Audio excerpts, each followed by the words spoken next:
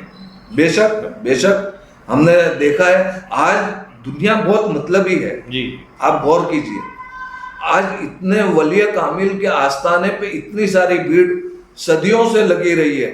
آپ بادشاہوں کے مزارات دیکھیے، ویران ہے، آپ کو دیکھنے ملیں گے جن کا ایک دور میں دبدبا تھا، آج کوئی نہیں جانتا ہے، کوئی نہیں چاہتا ہے. تو ولیوں کے آستانے پہ وہ بھیڑ، وہ لوگوں کی آمد و رفت کیوں؟ روحانی حکومت ہے ان کی آج بھی جاری ہو سکتی. اور ان سے وہ جو فیض پاتے ہیں. انسان آج کے زمانے میں خود غرض ہے، وہ ایسے نہیں چلا جاتا کسی ولی کے آستانے میں. وہ جاتا ہے اور وہ کچھ حاصل کرتا ہے، اس لیے وہ